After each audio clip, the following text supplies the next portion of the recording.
Hear anything. Woo! And we're live. We're live. Lift every voice and sing, everyone. It is Black Issues. Let me hear you. In the back, in the corner, in the bathroom. Yes, on the dance floor. All two of you. Love you all so much for watching and tuning in to another installment of Black Issues. Literally trying to make sense of an insane world, one issue at a time. And who am I in my living room? I'm Penny Holder, Black Issues, the anti-racist personal trainer here with the goal of knock out racism. Let's all say it together now. 3, 2, 1. Knock out racism. Knock out racism. You know what I'm saying? Because it's like we don't. Yeah, Malik will come back on. I'm sure. I don't know what happened. Okay. He'll probably pop back on. The goal is to end racism, right? Not to deal with it, right? Not to write another book about it, right? Not to make another documentary about it, right? To end it! To end it! Anyway, so right now we're in the era and the timeline of pig flying because we have a Black woman vice president. Is she Black, by the way? You all have less than 2 seconds to say so. 3, 2.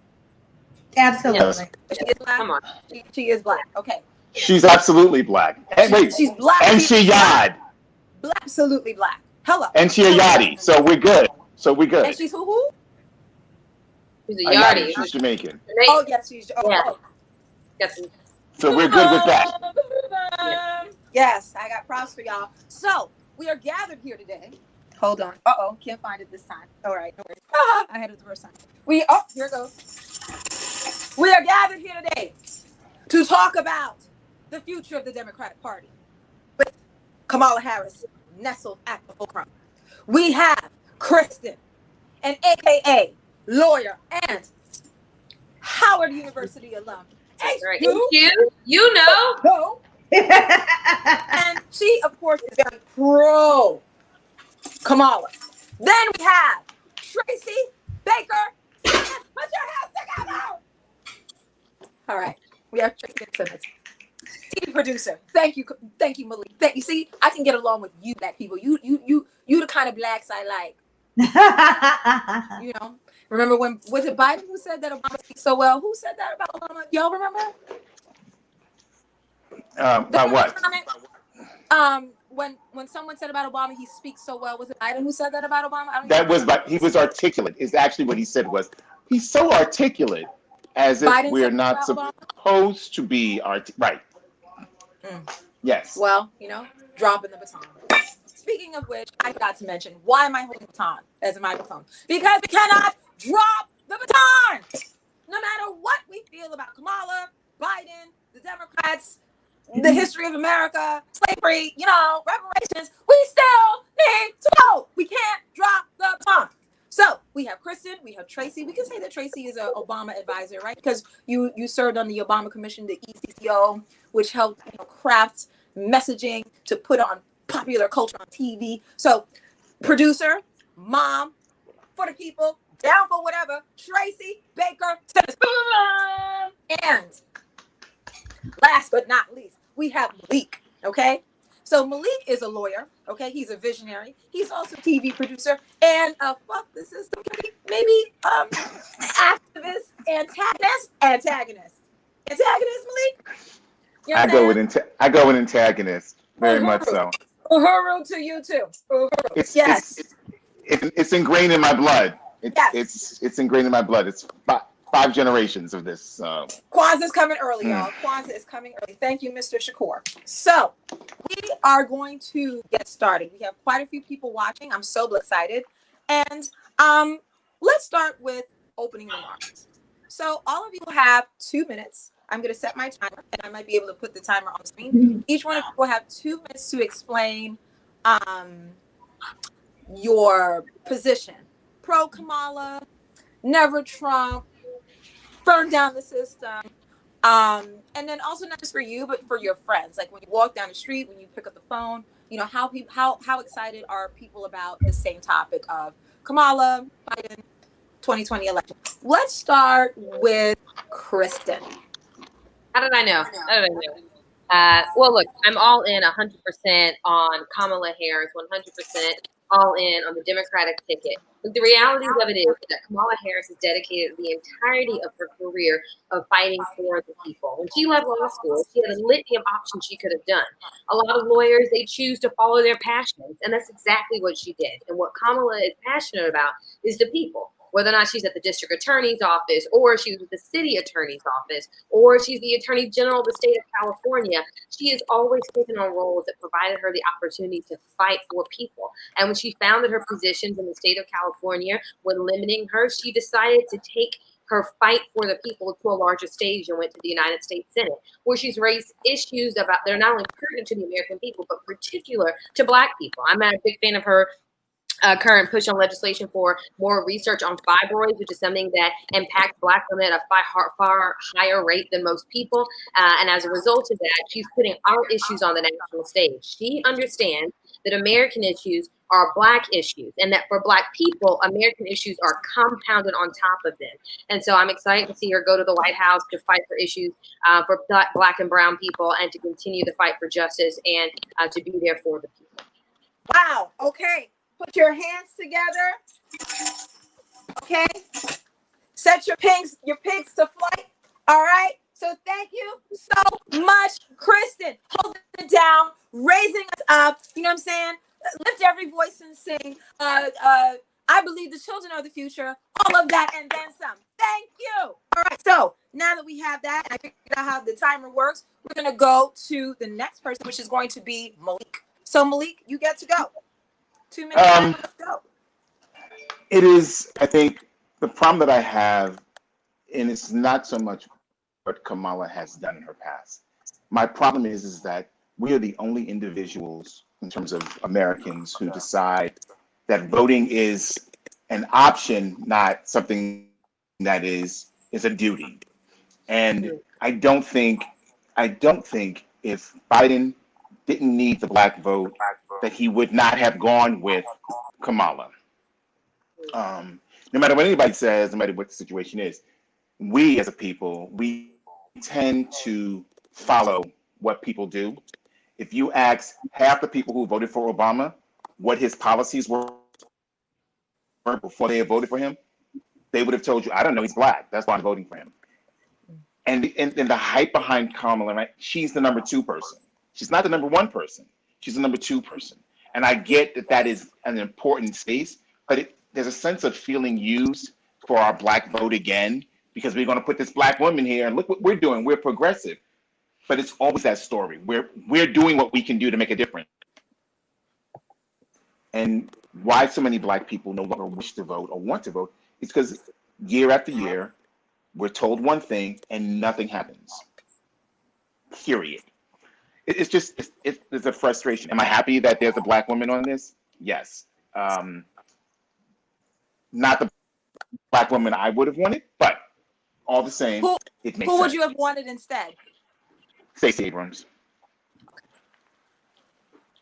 Why? I think Stacey Abrams has a gumption that is a little bit more fiery than Kamala. And I think I get tired, and I know this is going to be a little offensive. I mean, it's Black issues. Just go for it. I get tired of, it's always the pretty Black woman who has to stand up next to someone white. It can't be a Black woman who can't be a Black woman who looks like average Black women. And that is an issue. That is a very big issue. And not to mention, I don't even see myself in this Democratic Party, which is one of the reasons why I don't pretty much belong to it. But that's the voice. Wow. So I hear you, and I love the fact that you went for it. I appreciate the fact that you spoke from your position, and we're gonna move to the center, which is going to be Tracy. Right? You're not the biggest Kamala, but you're also not, gonna stay home on election night. So you have the last 2 minutes, and let's get started.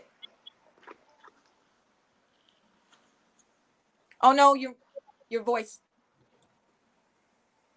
I can hear you. I was muted out of politeness.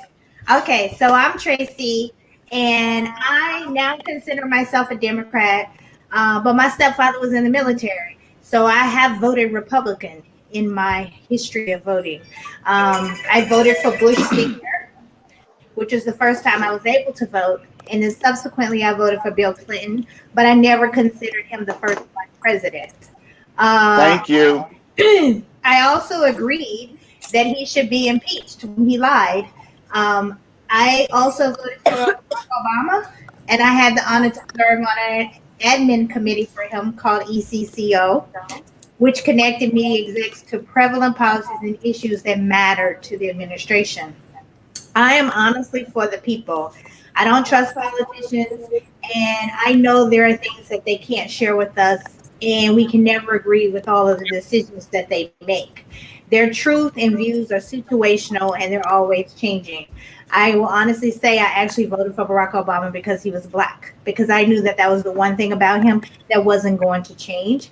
But his policies and other views would be situational based on the seat that he's sitting in and the things that are coming to him or the information that he has and having to make certain decisions. I do feel as a race, we did not necessarily hold him accountable or pressure him to do the things that needed to be done, nor did we offer the support for him to do the things that needed to be done by voting down ballot. So we put him in office and then allowed him to be stopped and circumvented by Mitch McConnell for 6 years of his term. But I'm absolutely cannot even think about voting for Donald Trump. He's lied over 20,000 plus times since being in office.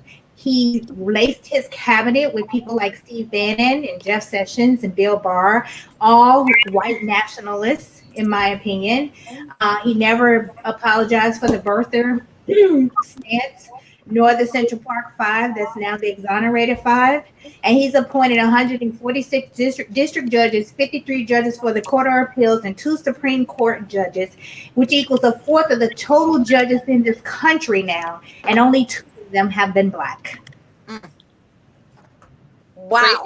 Tracy, you're preaching, Tracy. No. Not only that, but keep it in mind, most of them have never tried a case. Fact. Most of them, the American Bar Association was like, they're not qualified to sit on federal courts. But here we are. Yes, but here we are. And here we cannot be with him in office. So although we know that there are issues with both Kamala and Joe and their path, what we must do is at some point learn the system. This is chess. Okay, so how does it work? You're not going to sit at a chessboard and just hope someone helps you figure out how to beat them or how to play the game. You're going to get the rules, and then you're going to administer them properly so that you have a fighting chance in the fight or in the game. And I think that's super, super, super important for us to really do that. We're never going to be any further in any situation. And we at least, because Obama could really look at us and not necessarily say we put him in office. We played a part in putting him in office, but he needed the other votes. But Joe Biden, he was out of this race, but for the black people in the South. Yes! So we have put him in this race. So now we have a ticket to show up at his doorstep and make some demands. Absolutely. So anytime I hear something that I agree with, I'm gonna wave the flag. The Uhuru Black flag. So okay. Everybody, you get a flag, you get a wave, everybody's getting a wave. So before I move on to my second question, I wanted to highlight blackapathy. It's on the screen right now. So it's something that I have my whole lexicon where I blackify words because white people just interject themselves into everything. I'm like, well, I'm gonna blackify everything.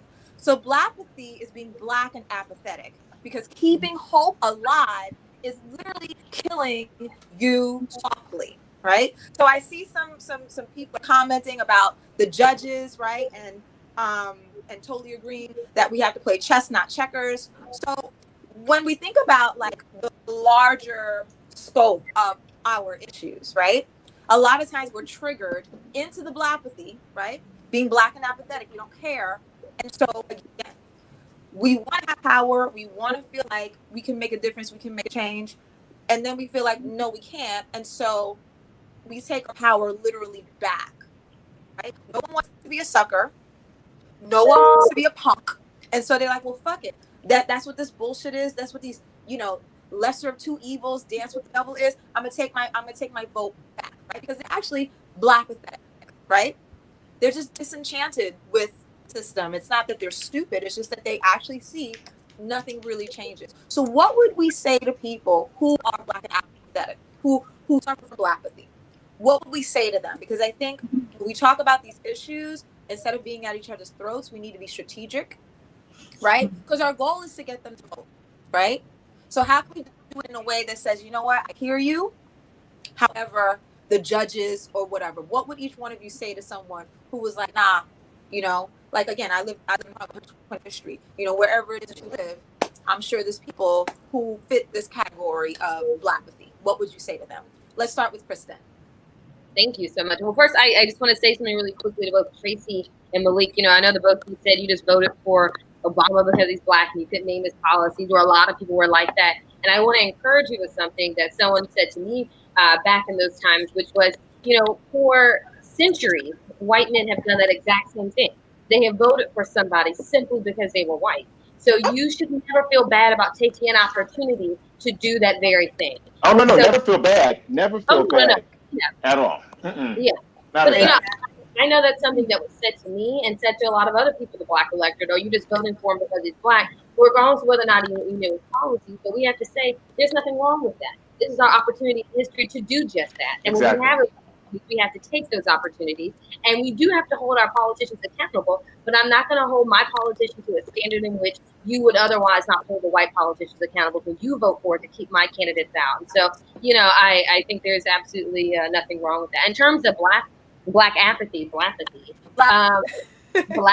I would tell any member of the Black electorate that being tired is a part of the strategy of those who want to disenfranchise us. They want to tire you out. There's a reason why the federal government, the USPS, has just driven around this country, taking down post boxes, have delayed the mail, are taking USPS trucks out of commission, while in your neighborhood, it takes 2 or 3 hours or a whole day to vote. And there are other places where you can walk in and out in 15 minutes.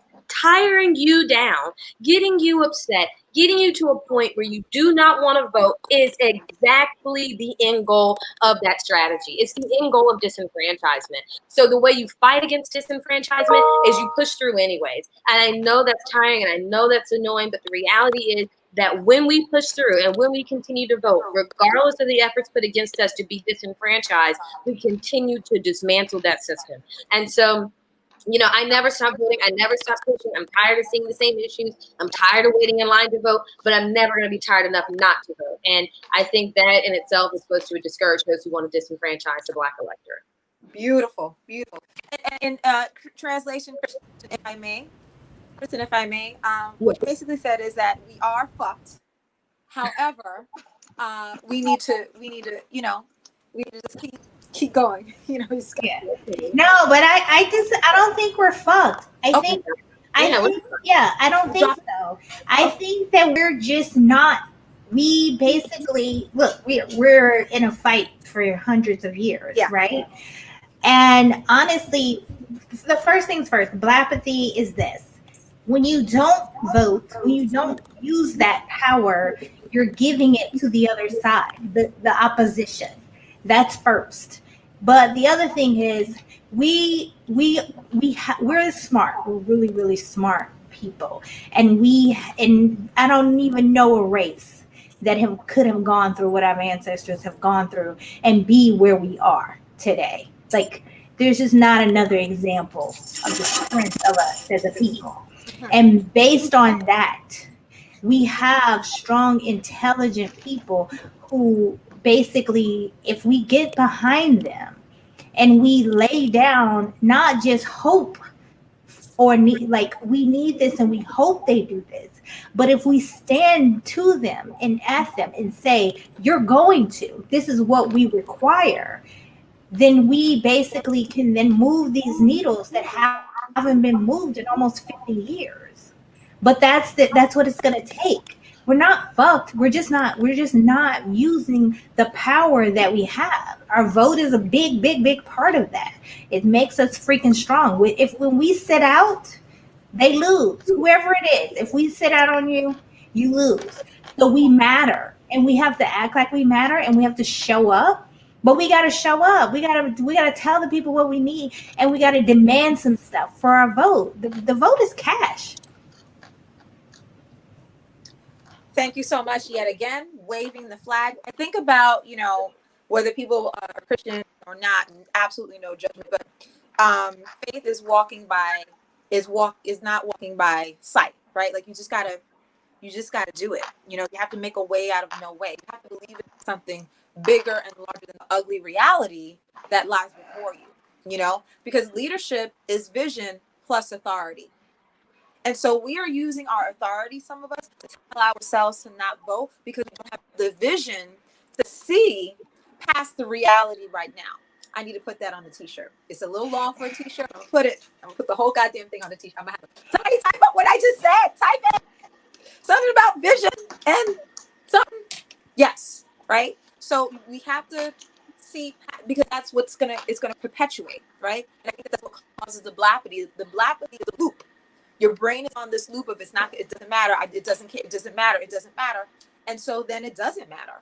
So then things don't change because I'm not blaming anybody, but I think we do need to pull up something within ourselves. So Malik, what's good? So I really need you, Malik, to explain who you is, okay? Because we've had conversations on the phone. Tracy also voted for Bush. Tracy has voted Republican, and I appreciate her candor in sharing why, because I think it's all that story.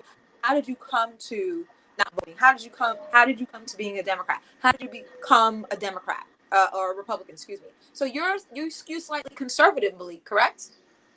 I do. I Okay. am more Republican than I am Republican or Democrat. There you go. I fall dead center. I have voted in 36 of 37 elections.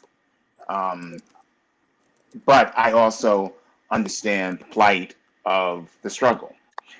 Where I think the Democratic Party goes wrong, or has gone wrong, or continues to go wrong, is its constant exclusion of Black men. Black men are not seen in this.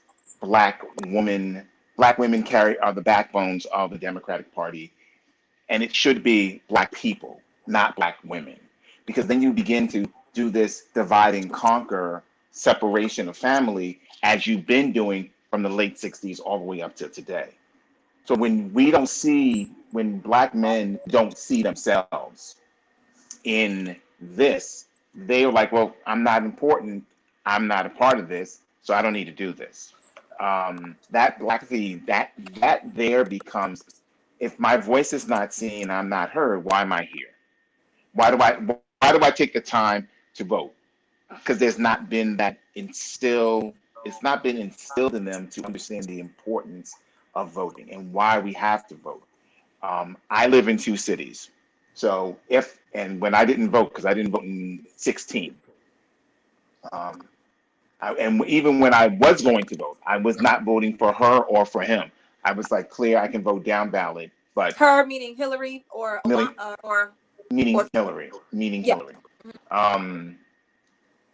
So for me, that was the one election that I did not vote in, but there were personal situations where I couldn't vote. But I understand that value, but I also understand why Black men don't show up, why we won't show up, because we don't think that we have a voice or part of this. I posted something on this early this week that maybe Black men should stay home. When I tell you I got called, I was a Russian bot, I was this. But again, I'm gonna go back to what I said before. Voting for Black folks is a choice, not an obligation.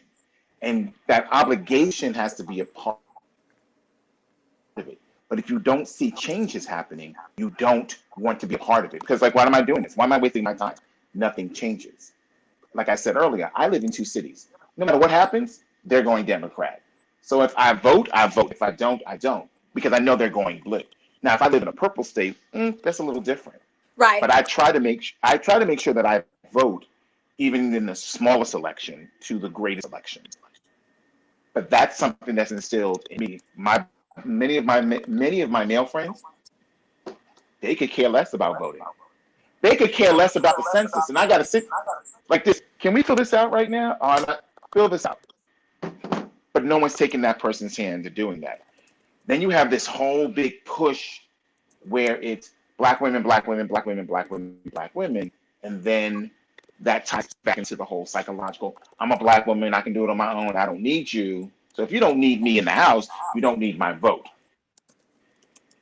May I respond to those things? I don't want to interrupt Malik. Sure. Well, I mean, look, I hear what you're saying. And, you know, we're just having a discourse. I won't disrespect you. I don't want you to think because we disagree it's going to be anything bad here. But, you know, you say, for example, you know, there's this narrative in the voting electorate about black women, black women, black women. But you have to understand the reason why is because we are the most consistent voting electorate in the United States. Oh, I understand that. Yeah. I'm not disagreeing with you with that. In the 2016 election, 97%, if not more, I think it's 97% of black women who went to the polls voted Democratic. 87% or somewhere around 83, 85 of black men voted for. We are consistent. And that's why they say that we are the backbone of the Democratic Party, because it is almost a guarantee, like almost 100% guarantee that we are going to vote blue. And that's why they discuss it. And it has nothing to do with, oh, we don't need anybody or anything like that. We are a consistent, loyal base of people. It is built into our identity as black women to have a sense of loyalty. And we, for the most part, are loyal to the Democratic Party. You also make notes, for example, of, look, I get the idea that we don't see the change that we want to see, and therefore, you know, why vote? What's the point? And I get that. But, you know, I challenge you on this. As somebody who also primarily lives in a city where it's like 100% Democratic, it doesn't matter if I vote or not in the primary or in the major election, I know who's going to get the votes out of my district, right? But that's why I have an opportunity to make change happen in the polls. With black people, we have to be brave in primaries. We've got to say, when it's our opportunity to choose amongst a healthy host of candidates like we had this time, that I'm actually going to choose a progressive candidate. We are here today with Joe Biden, who I'm fine with, but we're here today with him because we were not brave enough to choose somebody who was different, because we did not believe that anybody would support someone who was different. We thought that white people would support Joe Biden, so we supported Joe Biden. But the reality of it is, I don't think a lot of black people actually voted for whom they wanted to vote for. I don't think a lot of black people had the opportunity, felt comfortable casting their ballots for a more progressive candidate or for a candidate of color, because we tend to feel like if we are by ourselves on this island, then we're not going to accomplish what we need to accomplish. And that we'd rather move with the mass electorate than to move independently. Look, most black people didn't support Barack Obama until white people showed that they were willing to support him. Okay? Right. We have a romantic history. We have a romantic revisionist view of history. We look back on things that we have done and we think, oh, we all supported it. But the realities of in that moment, black people are scared.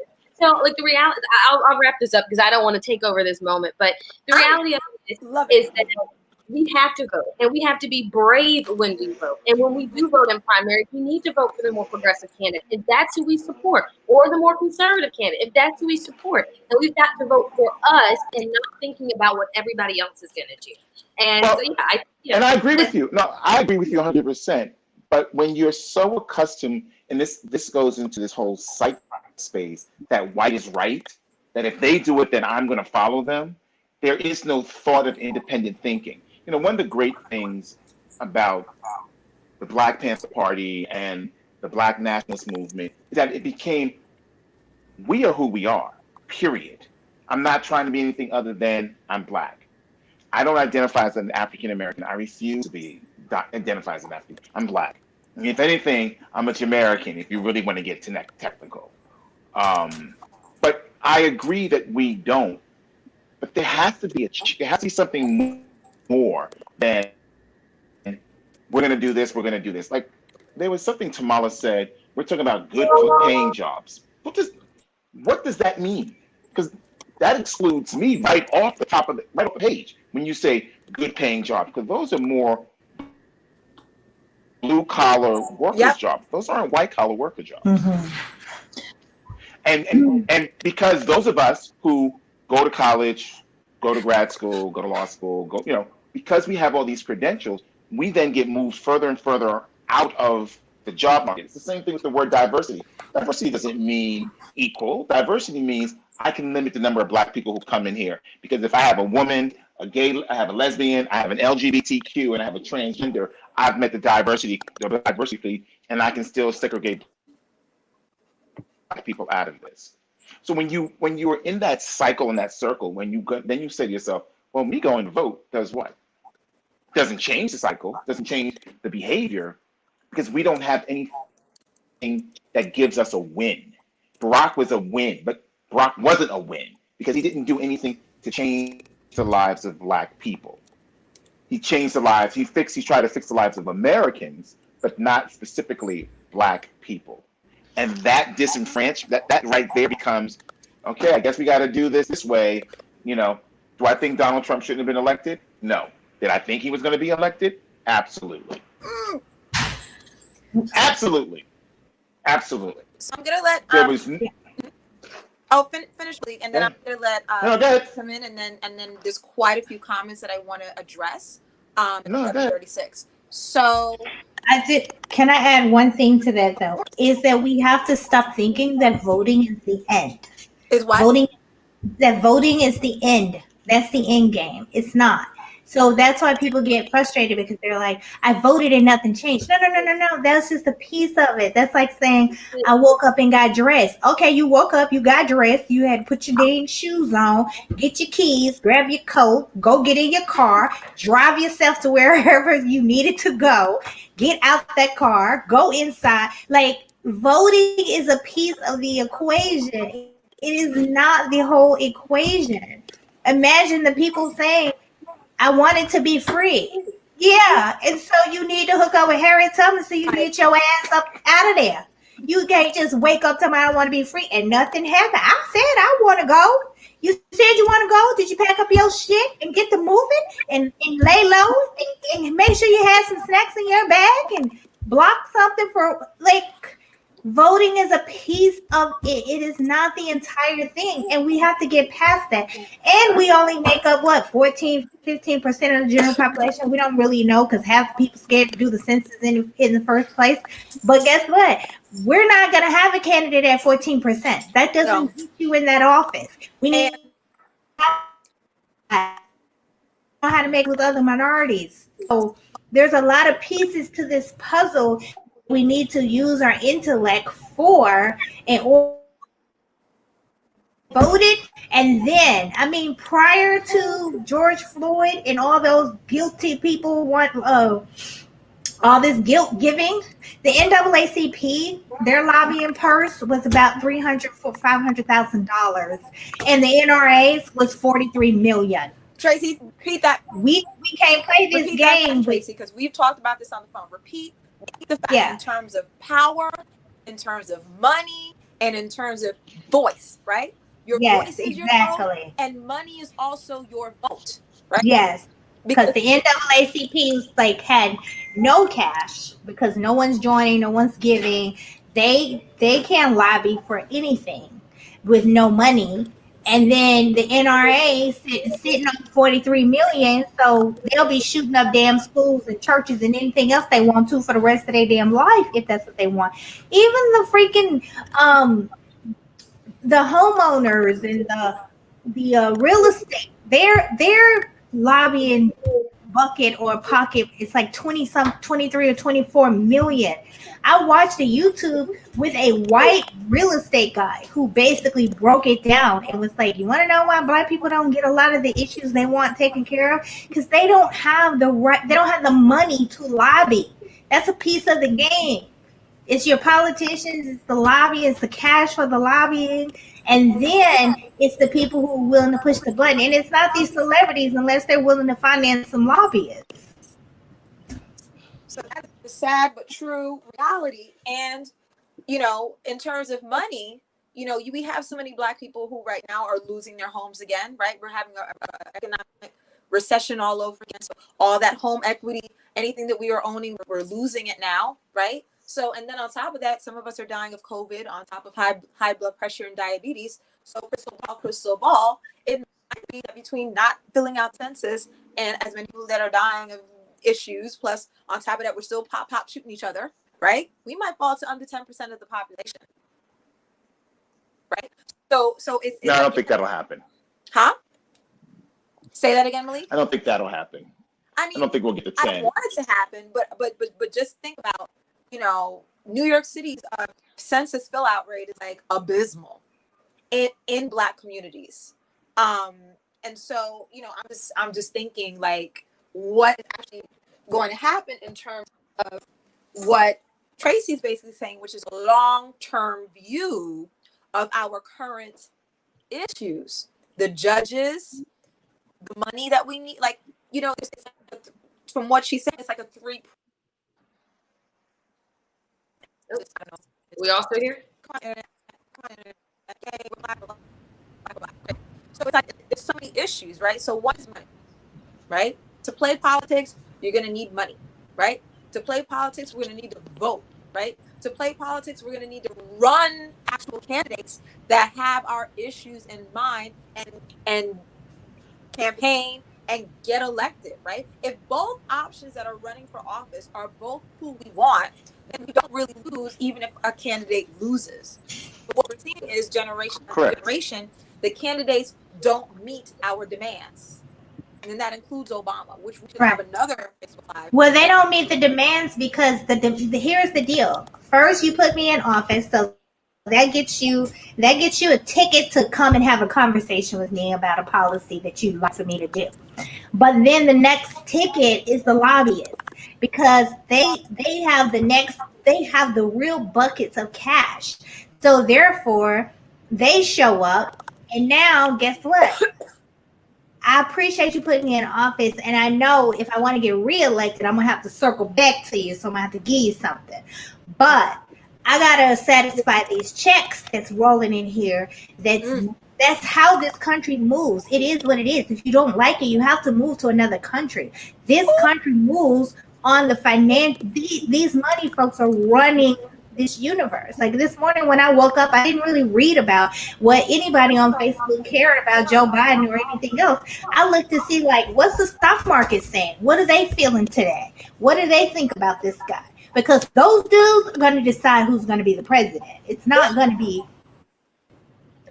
us. Well, we're part of the picture.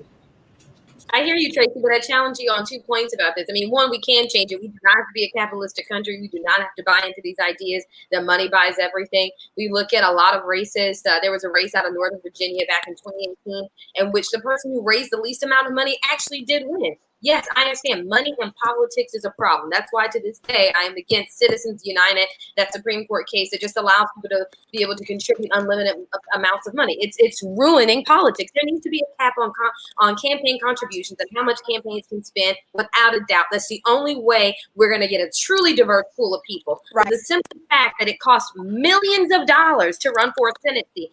I don't know about you, but I don't have millions of dollars to run for a Senate seat. And to get people like you and I to run for office and really have a viable chance, yes, we've got to get the money out of politics. I agree with that. But you know what? I agree with that too. We do have to get the money out of politics because honestly, then it becomes another what? For us as a people, barrier of entry.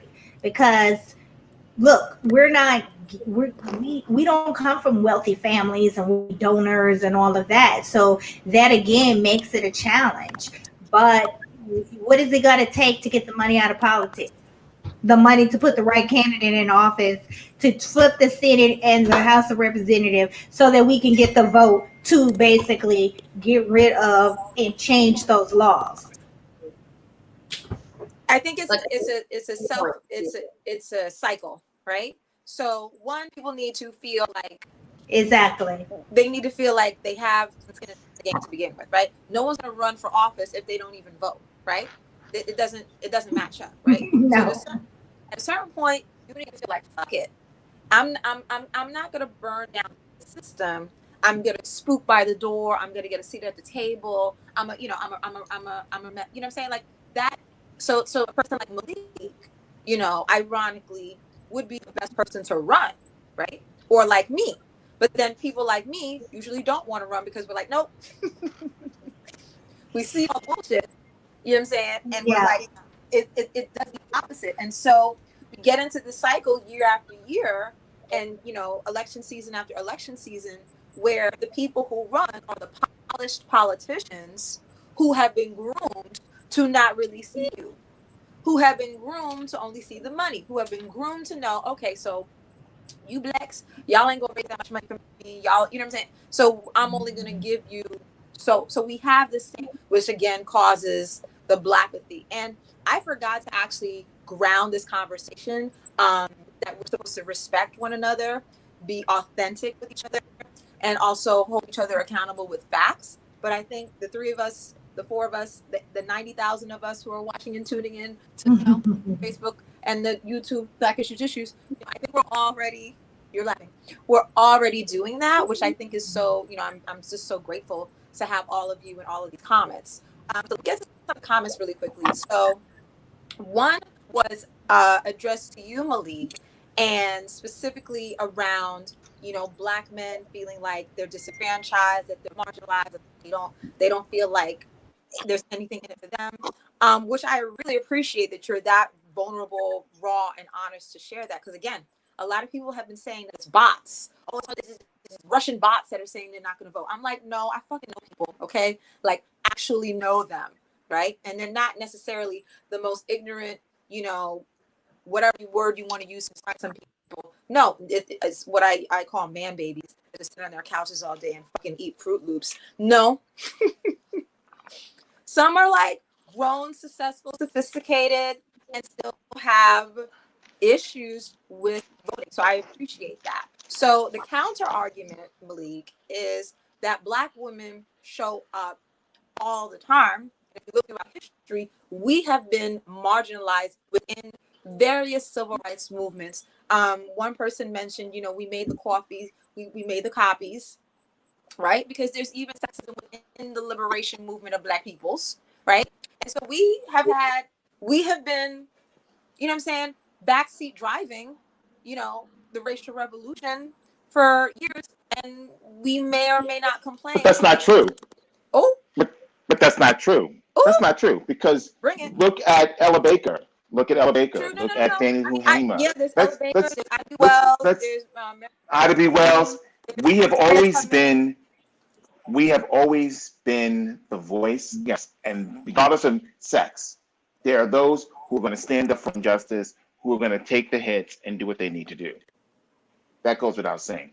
Because what they're saying is Obama, we Black women, we voted for Obama twice, right? We voted for him. There was Michelle, who the New Yorker magazine and every other cartoon was making her out to be an afro with an AK-47, right? And Black women, we dealt with that shit too. Yeah. Right? And so, you know, I think it's a little unbalanced to say what, but I get it. You know what I'm saying? I hear you literally in terms of this is how some men feel. My question would be why, right? And what else can you do outside of feel that and then say, no, I'm not going to do anything? Because Black women, we do have, again, I'm not doing a Black man versus Black woman thing. I'm not fucking doing that. No. Even if you were, that would not be an issue here. Yeah. So, because I think that's another issue. We can have another live stream about that. Well, I think so, but I also think that we are all educated people of color, and we understand diversity and difference of who we are and what we do in our spaces. But as a man of color, I will tell Black women, you have a better chance of climbing corporate America than I do any day of the week. Any day of the week. But that's not because of Black women. That's because no. It's by design. But it's not our fault. That's not on us. I didn't say it was your fault. I'm not saying it's your fault. You asked the question, why?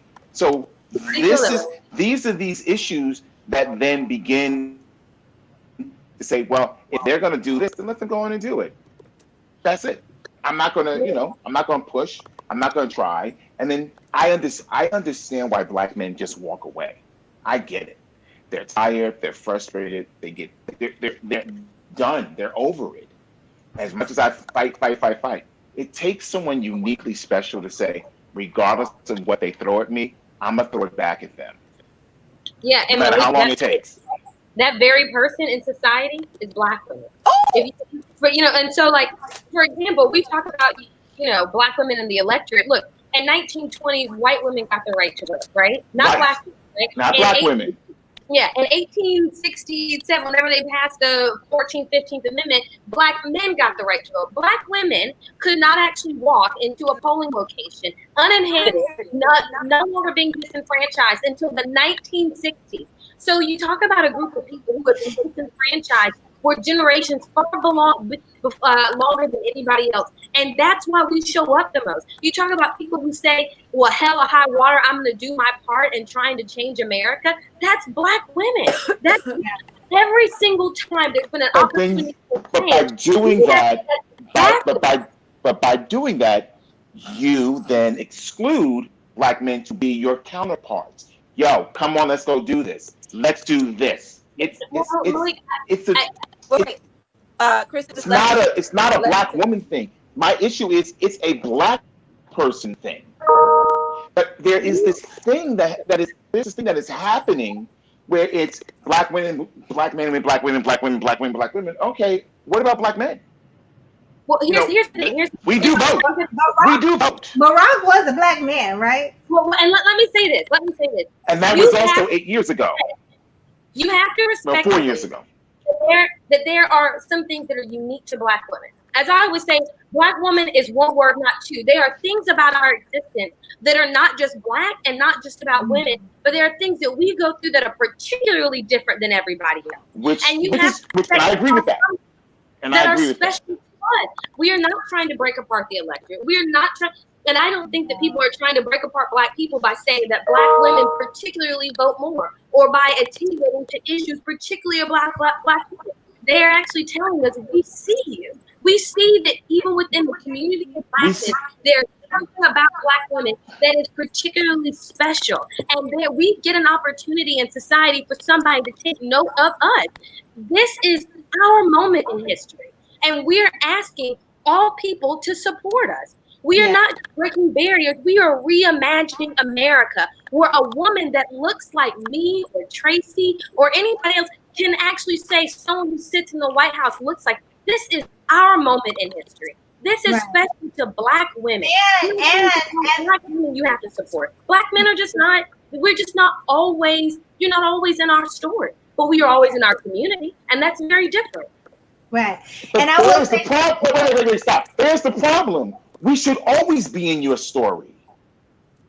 We should always be a part of what's going on. Because that, when you make that distinction, what you said is, we're different, our issues are more important, and blah, blah, blah, blah, and this is our time. This is not Black women's time. This is Black people's time. All lives matter in my comment. All lives matter. And never said our issues were better. What I'm saying that is not an all lives matter content. That is not an all lives matter content at all.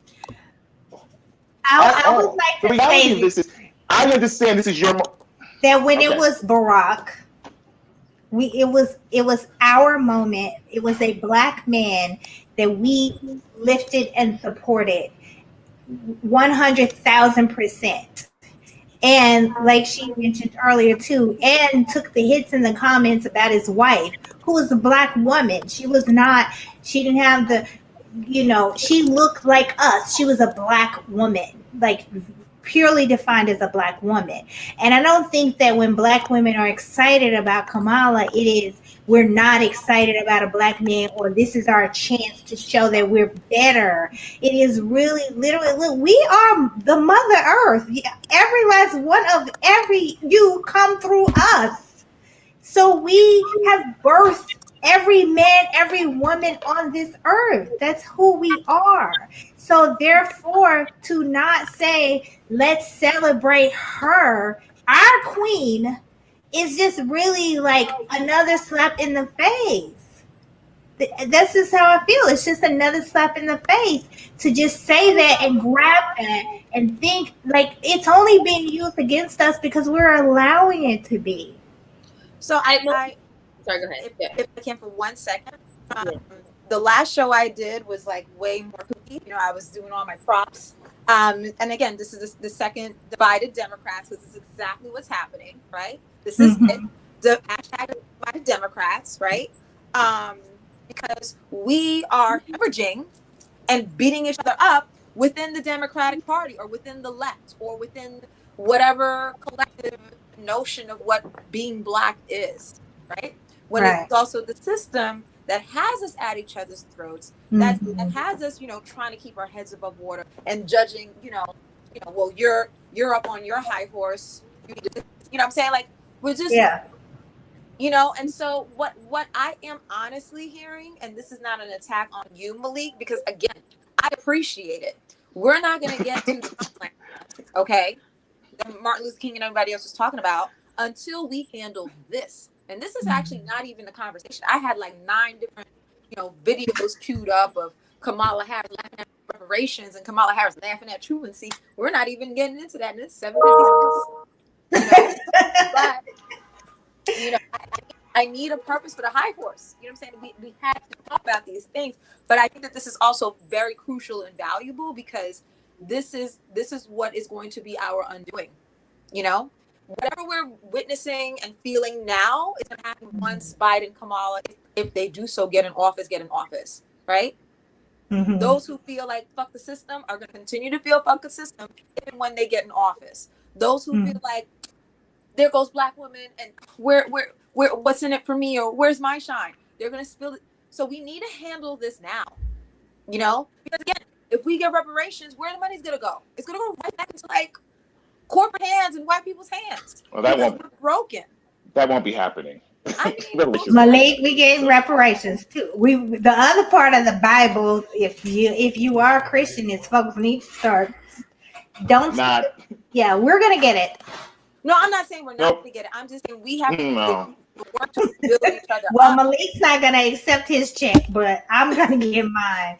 Oh, that's not an issue. It's not an issue. It's not an issue of accepting a check. It's not an issue of accepting a check. Who are you suing to get this money from?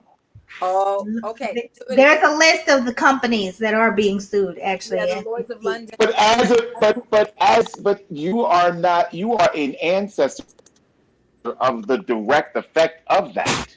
So how do you bring a claim? Well, that's a whole nother. That would be a whole nother line. That's a whole other thing.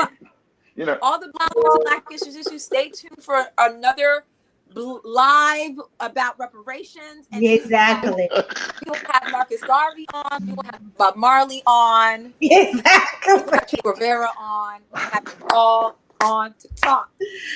Oh, exactly. Including ancestors. So what I'm hearing is salty. Honestly, salty. Pity party.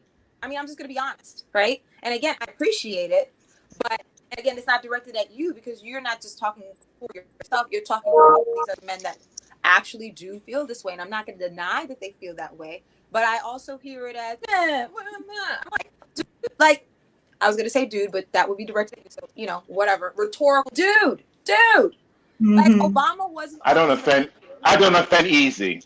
I don't offend easy. Good. So go ahead. Bring it. All right.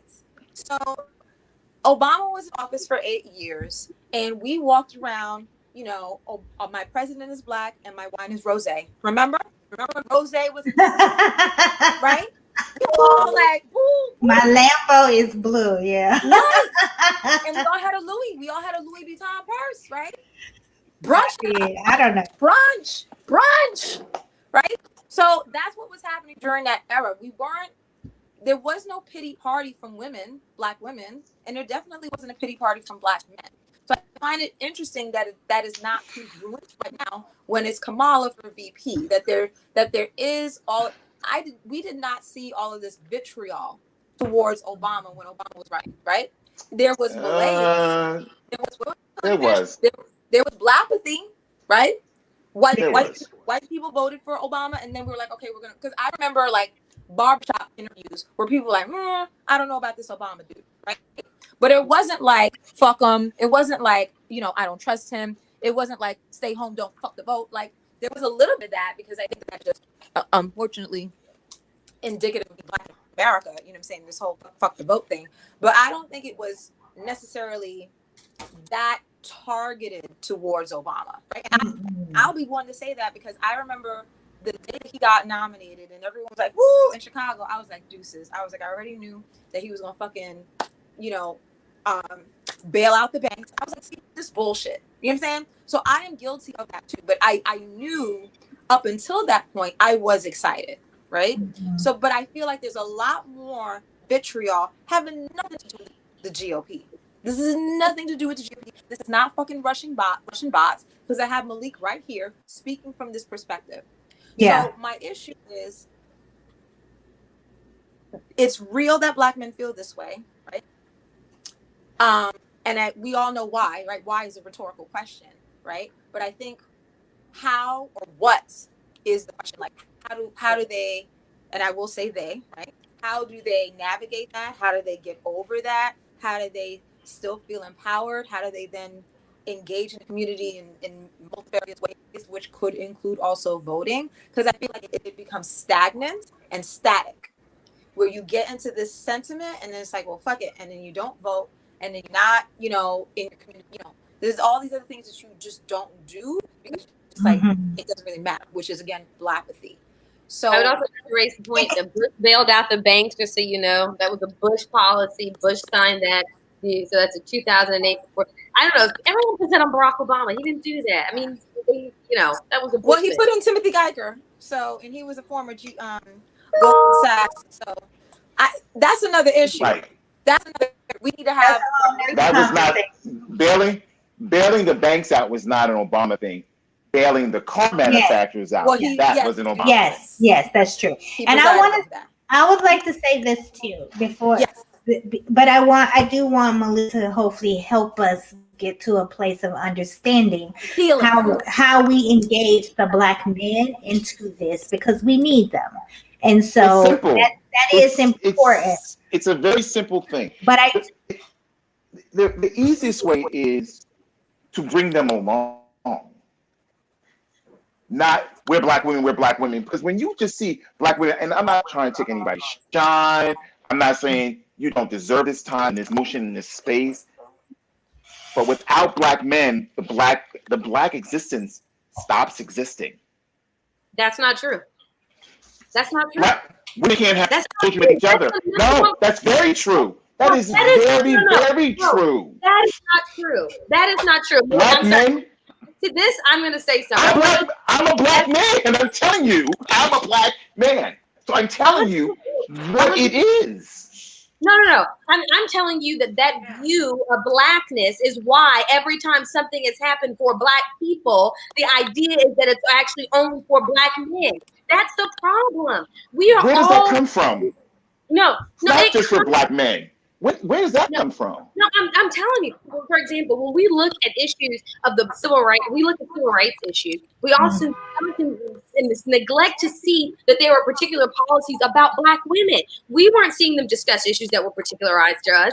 And I want you to note this: that yes, we have a unique experience that's different than you, Malik. And because of that, you have to respect us as being our own community within a community. And the reason why therein lies the problem. No. Therein lies the problem. No, I'm sorry. All lives mattering. What it means to Black women. You're saying, well, wait a minute. It's not just Black women. It's all Black people. We are all people. But you don't have fibroids.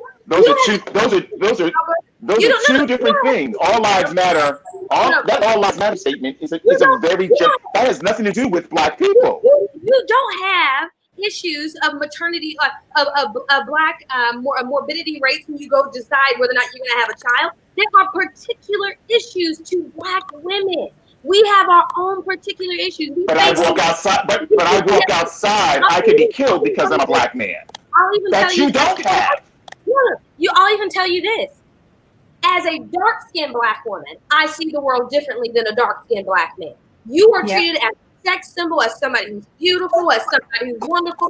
I am seen as the thing that goes bump in the night. Do you understand that there is something unique to Black women in our experience that's so different than you? And I am the same. We're going to agree to disagree here.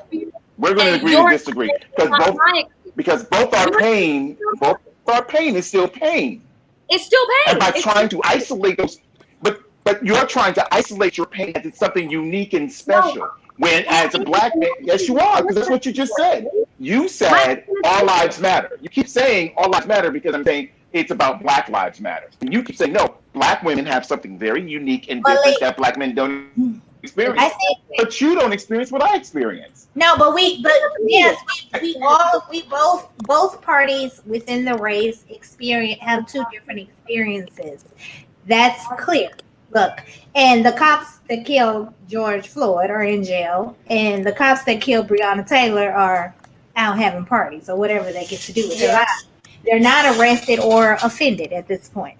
So herein lies society's way of making a marginalized culture have people that are more marginalized than other people within that marginalization. So, but it's also, I heard you say, bring us along or make us feel included. And it's like, we always got your back.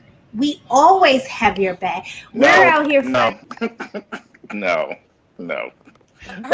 But we can agree to disagree. We can agree to disagree. Yeah, we're gonna have to disagree on that because every fight practically that we're having outside of the health issues and things like that are unique to us is a fight for our sons and our husbands on a regular basis. Okay, the system is more stacked against you, so we're showing up to vote because we are trying to change it for you. So if you know that piece of information that it's stacked up against us, then you have a duty. Since you say we come out of you and we're a part of you and we do all these things, and we show up with that. You have a duty. You have 100%. A duty to ensure that we are included and a part of the experience. And understand why, because if you're the mother of the earth and you're educators and you're these things, it's your job to make sure that they understand what's going on and not feeling in this space that they feel. And we do. That's why we showed up and 97% of us vote. And put people in place to change laws and policy. Do you think we're only doing it for ourselves? And let's be clear, one more thing about Kamala. She earned that position as VP, okay? Cory Booker didn't get picked because Cory Booker couldn't raise the money that woman could raise. I wanted to have that pedigree that she had. So let's be clear. They never gave what pedigree? We are the most educated people in this country. Cory has a better pedigree than Kamala. Each and every moment of time, he's not more intelligent, and I don't want to talk about his record. But he's a Rhodes Scholar. I'm sorry, Malik. I'm sorry. I have to say this part. Are you measuring whether or not he's more decorated than her because of white standards of being a Rhodes Scholar? Are you telling me that somebody who was the first Absolutely not. Absolutely not. Absolutely not. Absolutely not. The first black person to be a absolutely. Absolutely not. The first black woman in history to be the senator is not more decorated than that guy. Come on.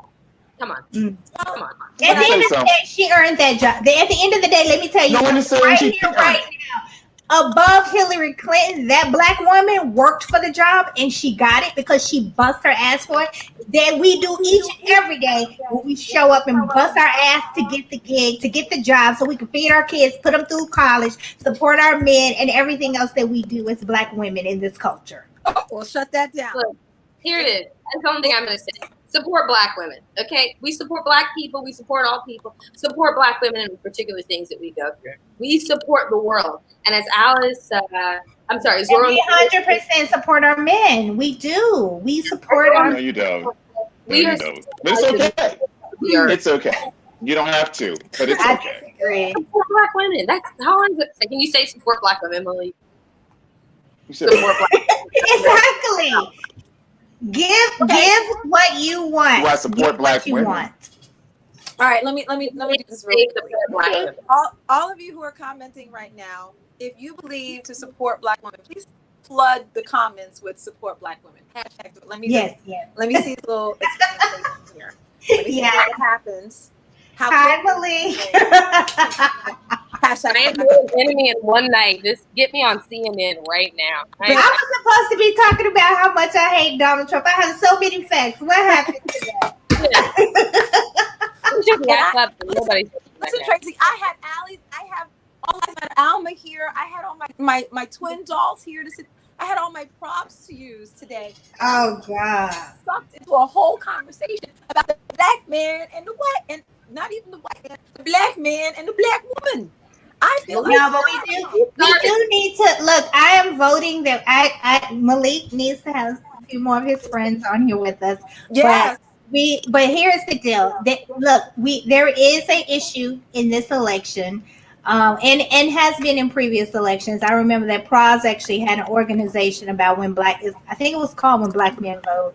And I just recently reached out to him because I was like, okay, like this whole black men not voting is a thing. When you were talking to me about it 8 years ago, I kind of was looking at you like, what are you talking about? Because I grew up in a household with men who voted and didn't, understand that. And I raised a kid that I said, you don't have a choice. You got to go vote. This is what we do. So I didn't know that this was a thing, but I'm hearing and seeing It is more and more that it is a thing that we have to fix because we need you. And we need to figure out how to fix this brokenness among us that will just cause, because this is a part of it. Voting is a part of us being able to move forward and change this country. And we need you to show up with us to do this. You know, I don't even think this has to do it. Don't got to do with Kamala, and it don't even have to do with voting. Exactly. It has nothing to do. It has nothing to do with Kamala. With the deep-seated pain.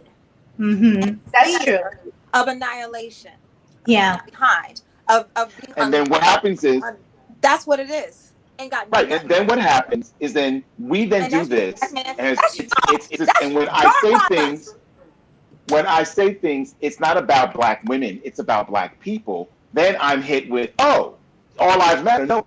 Because if we don't work together, we can't bring about change in our communities. And if we feel isolated, we each have our own pain, we each have our own issues, but those pains and issues have to work together. Period. That's and it. maybe we have to. That's the reality. Maybe we have to, but also it may be displaced too, like displaced anger, because when the black man is saying what the black woman doesn't do, or the black woman, like it's like no, it's not me. Right. Joe Biden chose her. It wasn't that. You know what I'm saying? Like it's like the white man has constantly done that too. You can't be mad at us because they will give us the corporate job or put us in these positions and they make us make more money. They wouldn't allow the black man to live in the house if the family needed welfare or some kind of support. And they took the black man and made him go mate with 20 other women. And now all of a sudden I'm broken because my man has 20 kids by 20 other women. And now he systemically is just continuing this cycle. It's in his damn DNA from slavery. That's all some shit that them people did to us, all of us. Correct. Yep. And so I have to us. Yes, to so us. It should be an us conversation, not a black woman's conversation. Thank you for making my point out there. I appreciate that. I'm just going to thank you, darling. I appreciate you. If we don't acknowledge, that's why I bring Malik on, because Malik is gonna be like, there are particular things to black women and to black men. You are erasing our own experience. All I'm telling you is that there are things that erased. No, you can't be erased. You can't be erased. There are things that will affect you more. There are things that will affect you more that I respect. The reality of it is that when it comes to, for example, issues of police brutality, black women don't see the same kind of end results as black men do. But it doesn't mean that we don't go march about it, and that we don't go talk about it, and that we don't stand up about it. And I recognize that that's something that's a little more unique about your experience when you're stopped than it is about my experience when I get stopped. But I still go out there and fight for the issue. I recognize you have a different experience than I do. All I'm asking is for you to recognize that black women have a different experience than you do. Some of our things are the same. There's something, and I recognize that. And there are some things that are special. No. And you have to What I'm saying is that here's the switch. cannot embrace that. No. Here's the switch that just happened. What just happened is when you first started the conversation, it was black women, black women, black women, black women. Now you're saying both our pains are equal. Both our pains that some of us have uniqueness. As a black, wait. Not at one point did I ever say that my pain was greater. Not ever, not once. I never would and never could do anything like that. You said you didn't say your pain is greater. You said our experience is greater because we have to deal with so much more. No, what I said was that there's a difference. What I said was the reason why we show up is because our barriers to entry historically, when it comes to particularly issues of voting, have been higher than your barriers to entry for voting. Yes, when there was a period during Reconstruction when people being voted into office, you name one black woman who was a U.S. senator in that time. You name one black woman who was a U.S. House of Representative in that time. Did not happen. So my history is a little different than your history when it comes to politics. And it's definitely different when it comes to voting. What I'm saying is that you've got to recognize there are pieces of our history that even though we are one people, there's something a little different about me than there is about you. There's something a little special, more special to me about Kamala Harris than there might be for you. And there is no different. And I agree. And I agree with you that. But when you make a statement, all lives matter, you've just dismissed everything I've said because you're trying to be unified in one space of a black woman, not as black people. Because black women are not a monolith when it comes to voting. If I can for a second. Sure. It's a show. I mean, it's your show.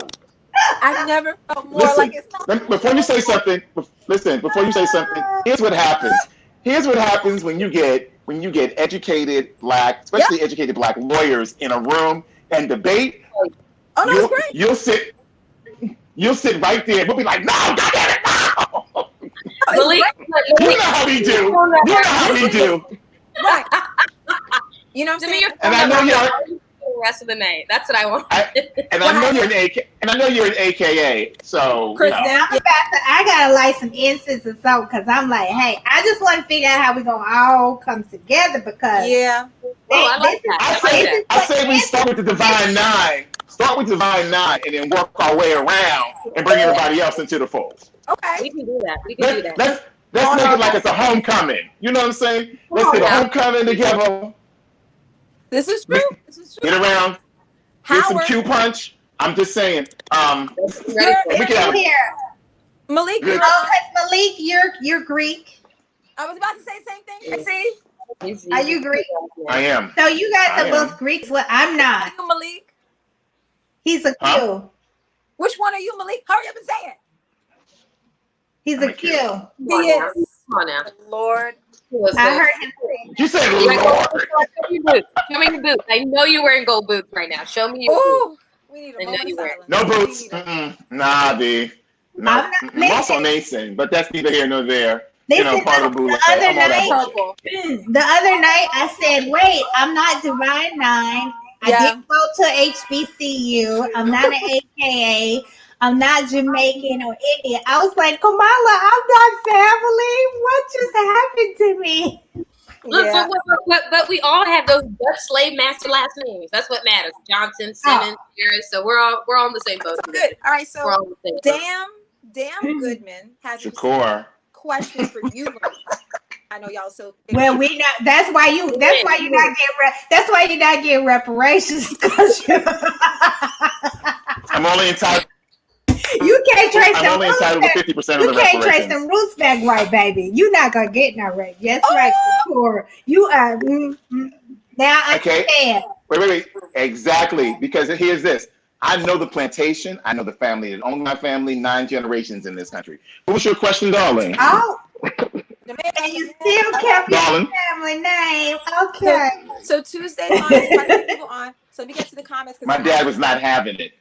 Believe it or not, I actually have a radio show to do after this. Don't ask. I'm getting booked. Getting booked. So, but I really want to get to some type of a conclusion, a soft landing of sorts. So, what I'm hearing is like a lot of incongruencies, right? And again, that's not a triggering word. I'm just saying that things are not, like Sesame Street. One of these things is not like the other things, right? So when Obama was running, right, did black men say, "Oh, it's a black man thing, it's a black man thing," or were they like, "Yo, just get him in"? I think it was more like, "Get him in," right? And so then we had Black Girl Magic, right? Right? We had this thing called Black Girl Magic everywhere, right? Yeah. And now let's say that the foreplay of Black Girl Magic resulted in Kamala. Let's just say that, right? Like all that build up to Black Girl Magic, boom, right? Again, perception is reality. So here we are, this Black Girl Magic. We got this Black woman about to be VP, and then Black men are starting to feel like, where am I? Where is that what it is? Because Damon asked, he was just like, when have you felt as if Black women have not been there for Black men? Right? So if you can parse through that really quickly, I'm gonna put my timer back on. And Black men and Black women, I think it is. No, you go finish. Yeah, is that like, is this, well, finish that one and then I'll ask a follow-up question, which is it the Black Girl Magic? Y'all feel? I don't know. I think the Black Girl Magic does a level of empowerment for Black women, young Black women, to see older Black women, that they can achieve the same goals that you can do with that. I think that there comes a point with relationships where Black women kind of move a certain way and Black men try to move in similar ways but are constantly shut down. So then this kind of animosity then begins, that kind of then kicks this cavern begins to build in terms of separation. And I'm a news junkie. And I can tell you I've seen more Black women on MSNBC and CNBC and all these other places than I see Black men. And the Black men they choose which is another conversation. Valid. But all of those things then go back to the Pavlov dog positive reinforcement. I don't see me. So where am I included in this? I'm included because I'm Black. Right? Black women don't have any power to then put Black men in positions to amplify their messages but they do showcase their brilliance. We don't have that power. But they do. So I hate to say this because I feel, you know what? I feel like Black men need therapy because I'm not. I'm just like Black men need therapy, and look, a lot of Black women have therapy. We're working on our stuff, daddy issues or whatever. I don't believe in therapy. Abandonment. That's the first. That could be an issue. I don't believe in therapy. No, because you got to unpack all this stuff. I can't carry it. I can't. My back hurts. The stuff has to be unpacked because it is this. I don't see myself. It's like, oh, I'm telling you this. I see myself. No matter what's going to happen, I vote. One election in 37 years, I've not voted in. One. And that was Donald Trump and Hillary Clinton, which I wasn't voting for either one of them. So, but that's neither here nor there. But the reality is I'm very. What you said? Go ahead. I want to hear you. No. I was just going to say I got to pop off. That was it. That's all. That's all I was going to say. What was that, Kristen? I was going to hop off. That was it. That's it. Okay. Yeah. No, I think that there is that because of the way society has kind of separated the Black family and has caused these other things to happen, that Black men feel like they are not positioned to do what they need to do, and then that leads to not wanting to do anything, and then it just becomes a spiral down.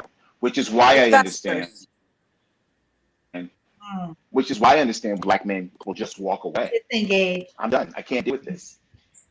Completely disengaged. And then two different phenomenons, right? Like resenting Black women for doing what we do has nothing to do with resenting that the world treats you that way, right? I take, for example, and I'm going to get to the second question. Correct. I take, for example, Breonna Taylor and George Floyd and or hashtag Marbury, not congruent at all, right? There was no 24-hour coverage. There was no 4-hour funeral with Al Sharpton and all these other people. It wasn't all his friends talking about how good he played basketball, football, baseball.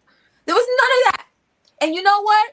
America wouldn't want to hear a Black woman talk about how she loved getting her nails done, she loved getting her bikini waxed. There's no way in hell that we would have listened to the nuances of Breonna Taylor and have all those people on stage congruently matching the level of detail and nuance for George Floyd. No one would want to hear about how she got her degree to be a paramedic. There's no way. There's no way we would listen to she likes to put her rollers in her hair. There's no way that we would. But also, the other two. No. I'm ready right here. There's another finger. The fingers come up. The fingers come up. That's right. I already named you with that, Chris. Oh, her fingers up. And I will say that to me shows a much larger issue that is not being addressed. It's what I call black ache, the consumption of our pain with no solution in sight. But for some reason, the Black man's pain is consumed. It is a production. It is rehashed. It is recycled. It is there again and again and again. And for us Black women, this is valid because I'm telling you, Breonna Taylor, George Floyd, it wasn't until this movement started with the WNBA that now you have LeBron wearing the, Make America fire all the officers, right? That was a movement. There wasn't momentum like there was momentum for George Floyd. There just wasn't.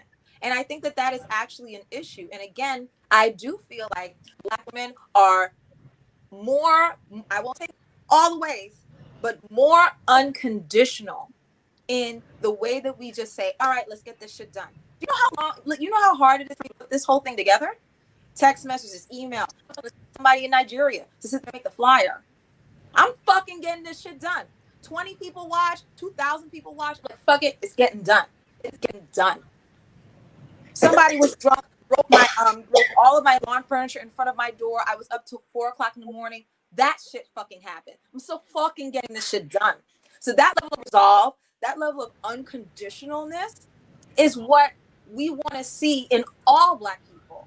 Men, women, transgender, I don't care what you are and what you have.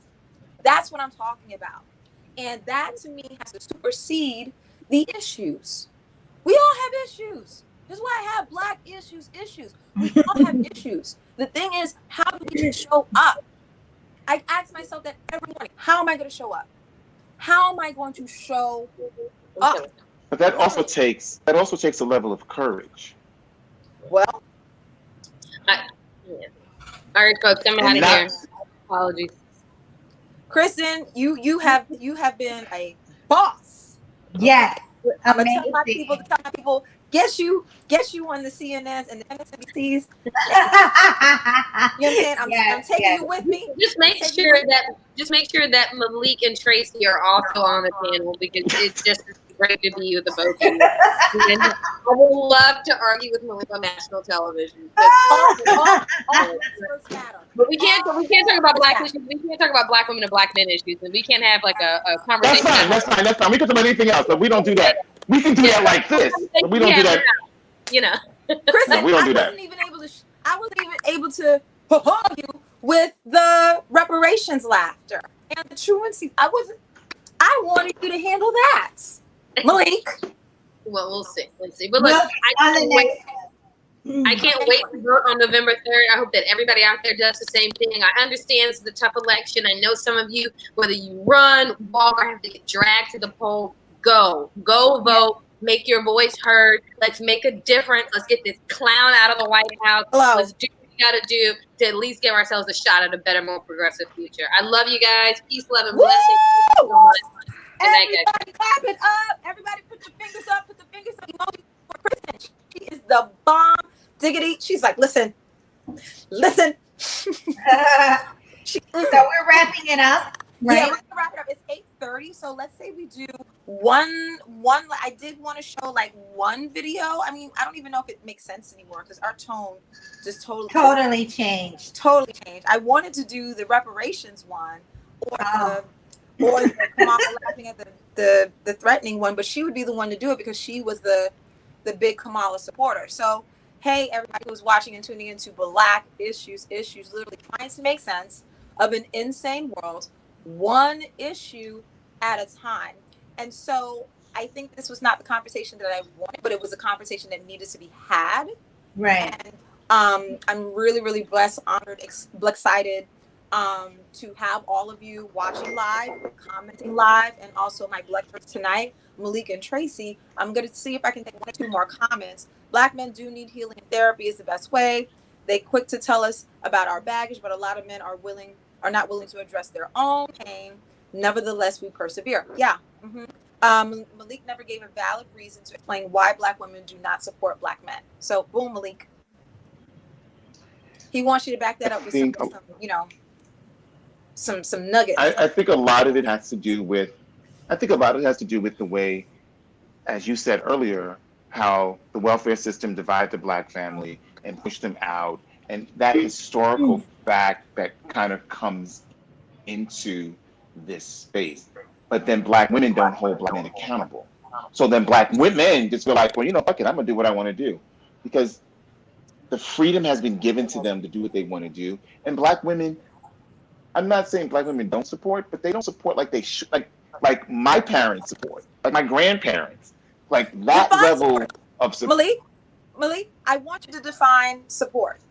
Mm-hmm. I think we're having a difference of word choice, and then that frames what we think we're arguing about. I want to hear this, and we got to make it 8:35. I got to hop off.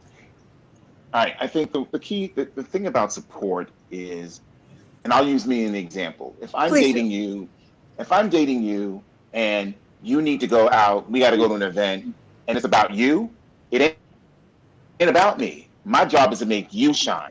My job is to big you up to every executive that in that room about what Black Issues issue is, why it's a great show, what the demographics can be, how that can be. Please do. When you turn that back around, and we have to go someplace, and because this is the experiences that I have, it's not about what I need, it's about what you need. Well, I'm here, I want to network, I want to do this. This is not about you networking.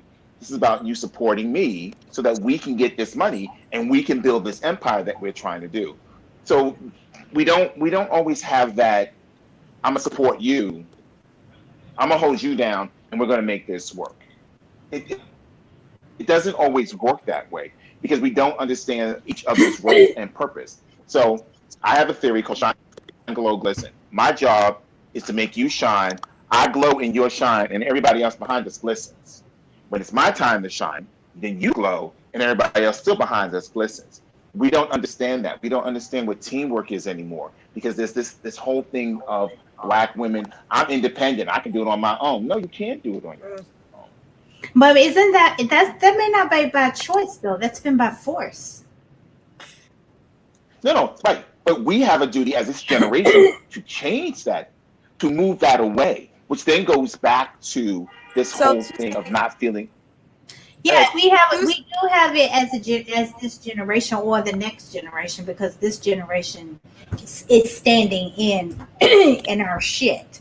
So now it's what we're teaching our sons and our daughters, and what we need to be teaching our sons to show up for your, like let's teach them some manners. Like stop calling us bitches and hoes in all your rap records, okay?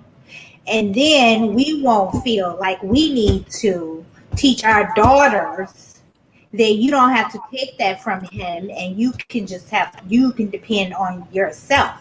We got to get out of that cycle, but it's also going to be how you're treating me in order for me to trust you and I feel safe. So okay, I'm gonna say this. I have three. Wait, before you say, I have friends, and each of their husbands is somewhat of a resemblant of who I am, because of the way that I treat them, the way that I support them, what a man is supposed to do for the women in his life, or just the women in my life, the way I treat them. You need this? Okay, let's just get it done. But I come from a different spec. I come from a very different space. I grew up with my parents. My dad instilled in me what my grandfather instilled in him, what my great-grandfather instilled in my grandfather. So I have a different sense of purpose. Most Black men don't get that. Most Black men don't even know what it is to have a father. So if you don't have what a father is, and you don't have an image of what it is, then you don't think you're getting the support you want. Then women are like, well, fuck you, I don't need you. I'm gonna do what I gotta do, and I'm gonna do it on my own. And then here we go with this. Then it starts.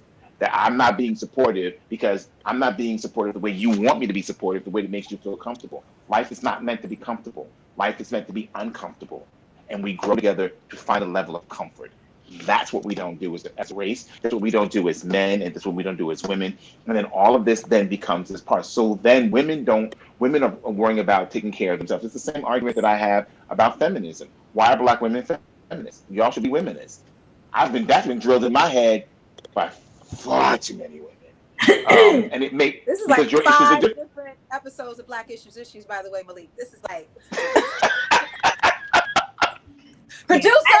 And also, I do feel like also we probably have to raise a generation of people who understand mutual submission as well. Yes, exactly. If I have your back and you have my back, then guess what? Both backs are covered. But we have to agree to that principle of I'm gonna have your back and you're gonna have my back. It can't be I'm over here by my, just like you just said, most Black men don't know they didn't have a father. So guess what was happening in that house without a father? A woman having to do it all. Yes. And no one having her back. Yes. So she finally crawls her way up out of that bullshit, gets herself an education and a decent ass job. And what is she going to raise? A daughter that she says to, don't trust, make sure you cover yourself, don't depend on, because all that's the same story. So in as much as we have to understand what the Black man's story was, we have to look at and see what the Black woman's story was in the same household. And not interrupt it and not get defensive and just listen and because hearing is an act of, listening to someone is an act of love, right? And for what you're saying, Kamala Harris's father dipped and bounced on Kamala Harris's mother too. She was raised in a single family house, single mother household. Right? Her and her sister. Yep. So these vicious, and it's not like, you know, every Black woman is walking around like, fuck men. Like, I don't want to be. No. Because I have horror stories of dating fucked up Black men. I'm not going to date fucked up Black men. But what Damon Goodman did say, and shout out to Damon Goodman for subscribing to Black Issues, he said that you're bringing up something that is personal in your personal life and seeming to apply that to society. Just in terms of I'm bringing up the conversations that I have with my mentees. See, I mentor dozens and dozens of young Black men and men my age, and this is a standard conversation that I have all the time. It's not about my personal, and I can put myself in that because I've been in that situation, but I also know the conversations that I'm having. Well, what Kasim has said, to get back to that therapy conversation. Yeah. That needs to get something. Look, the Black community needs therapy. Hello. And I agree with Malik, because I think most times we're talking past one another or at one another, but we're not talking to one another, because we're coming with all of this baggage, or we're coming with all of these issues, and we already assume the other person's not going to hear me, or we're going to already assume that that's the way that person is anyway, so that we're not actually here with each other, and we're not hearing each other because we're not here for each other, and we're definitely not listening to each other, because you would need to be present to do that. Right. And so for what I appreciate about Malik and what this conversation is this shit is real, because I've been seeing it. I'm like, you cannot tell me that all these people are fucking Russian bots. I'm gonna tell you this. You want to know how excited people are about Kamala Harris? Go to 125th Street. Do you see T-shirts for Kamala Harris on 125th? No. You don't. You don't. If anybody dies, there is a T-shirt on 100. Michael Jackson died. There's a T-shirt. Prince died. There is a T-shirt. James. The same, and sometimes the same day. Sometimes the same day. Exactly. Hours. Okay. I was out there for the Michael Jackson in front of Apollo. Oh my God. There were T-shirts. There was music. People dressed up in August heat. They were dressed up head to toe.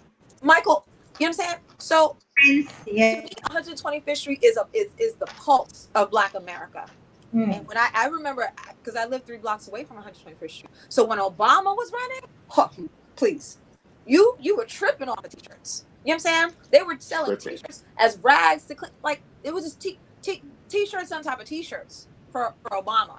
And I went the other day to shoot. Maybe they have them in Brooklyn, in the Jamaican Brooklyn. No. That's my fault. But and I live in a very Indian Asian area. I'm gonna see they might be popping for Kamala right away. But I also think the reason why you don't see it is that she's the number 2. Yeah, she's that's not true. the number 1. You think? She's not the number 1.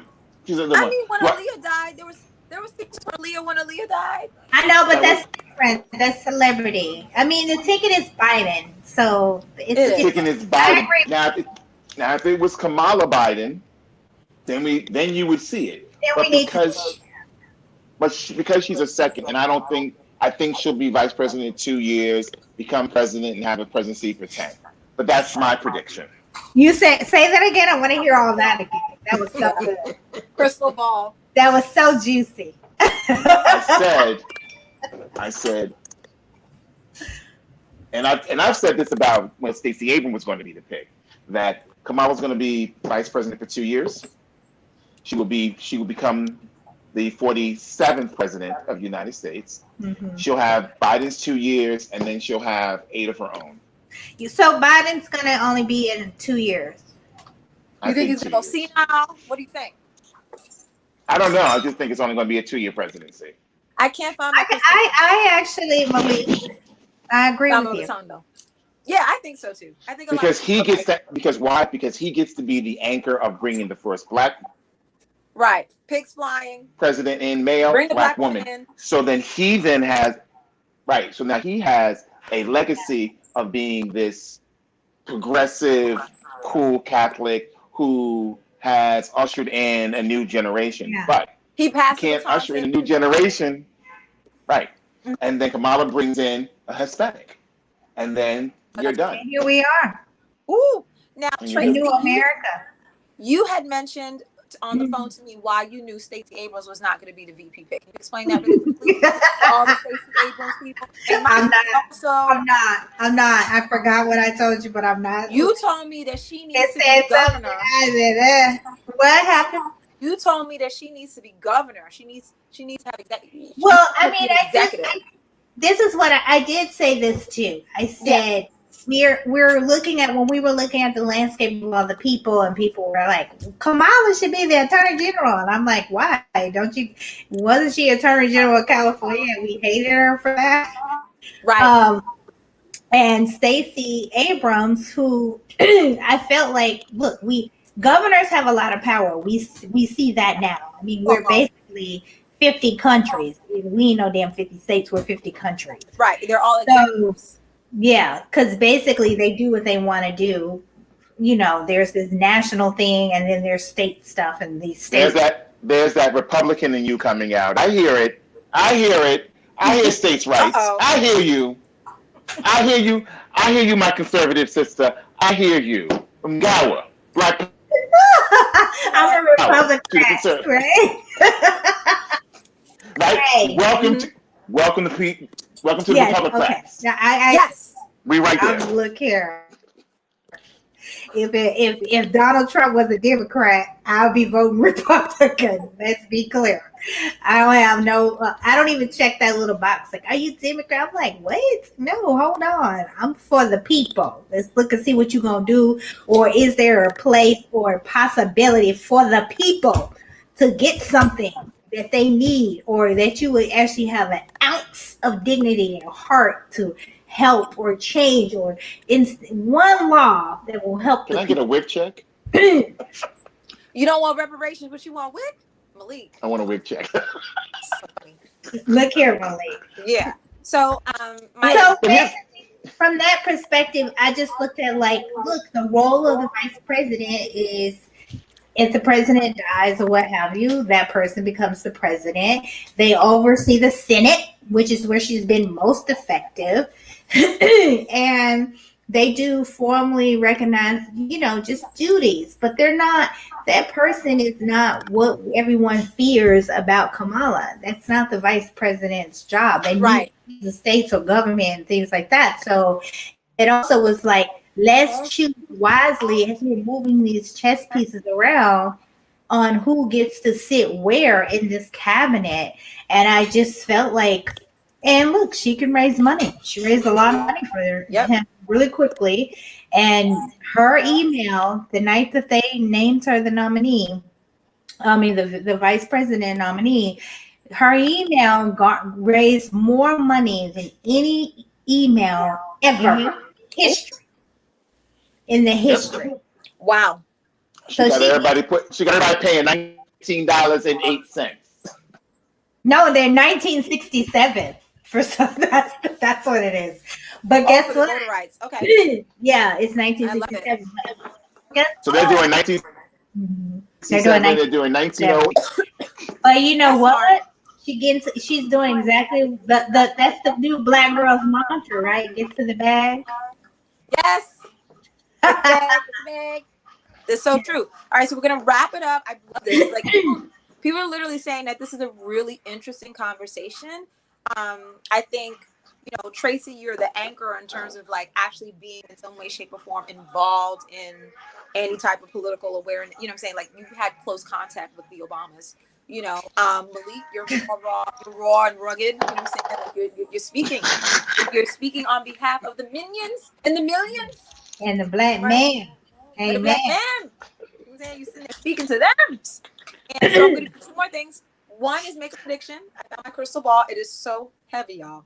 This shit. When I actually do the show, there's going to be a writer for someone to constantly make sure that the ball is not, because this right here could break all of the bones in my foot. This is actually quite heavy. Predictions. Okay. So the Lachlan Group predictions. So Malik, you already said one. Tracy, what is your prediction? Oh, but I agree with Malik's prediction. 2 years for she's going to be president of the United States. Yeah. You know what? It's funny, when Hillary ran, I said there would be a black woman president before there's a white woman. Why do you think that? Absolutely. Why? Because first off, the Democratic Party screwed up when they put Hillary up front. Nobody likes Hillary, and this is and running for president is a popularity contest. Yes, it is. Period. But she won the popular vote. She did, but not in the okay. Swung. But yet and still, she's not president. That's true. This is true. So we're gonna leave with one question, which is what I've been asking each time. Hillary Clinton had hot sauce in her bag. What do you have, Malik? What do I have in my bag? Mm-hmm. What do you mean? Like, what do you mean? What I have in my bag? Hillary Clinton had hot sauce in her bag. What do you have in your bag? Like, I carry a flat. I carry a flask. Success, Malik. This is a joke.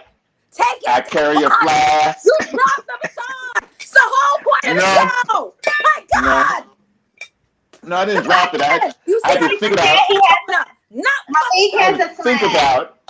I had to think about what that meant. So, what's in my bag? Yes. A flask, cannabis candy, cannabis syrup. So Malik wants to escape what it is to be black in America. Got it. All right. Thank you. Tracy, what you got? Hillary Clinton has hot sauce in her bag. What you have? I, for real, have cash. Keep some on me. And some coins, some popping lip gloss. Yes. And a fully charged cell phone. Boom. So another panelist that I had, Dr. Barnett, he said that he had voter registration forms in his bag. I was like, well, look at you on your high horse. That's awesome. On his high horse. Look at Malik. Malik got the smoke for us. Yeah, he does. He does. He has props too. There's no more puff pass. Roll it off. Cancel puff pass. Yep. I love it. Awesome. Well, thank you for having us. Yeah. Thank you, darling. I appreciate this. This is fun. This is really, really fun and really, really raw. I like it raw, and people can take that however they want. Oh, yes. The things that fly out my mouth. It's so Yes. sad. So love you all so much for watching, tuning into Black Issues. Literally trying to make sense of an entire world, one issue at a time. I'm your host, Canadian Eye Holder, anti-racist personal trainer, here to knock out racism with 2 out of the 3 Black experts, including Malik Shakur and Tracy Baker Simmons. Please subscribe to Black Issues on YouTube. Tell a friend, tell a hater, tell a non-voter. Because stay tuned for another installment of Divided Democrats. Something about this election, including Black men and the Black women and the saltiness and the voter apathy and the t-shirts. Go Republicans! Go Republicans! Yes. Go Republicans! Don't even call it out, Malik. It's so bad. It's so bad. Bye. Thank you. Everyone's smart. Love you all. Go Republicans! Yes, love you all so much for watching and tuning in. And if you want to, I'm going to be on the radio. I'm going to be on WBAI at 9:43. Don't ask. So that's about to happen too. Love you all so much for watching. Bye-bye. Ending broadcast. Love you all so much.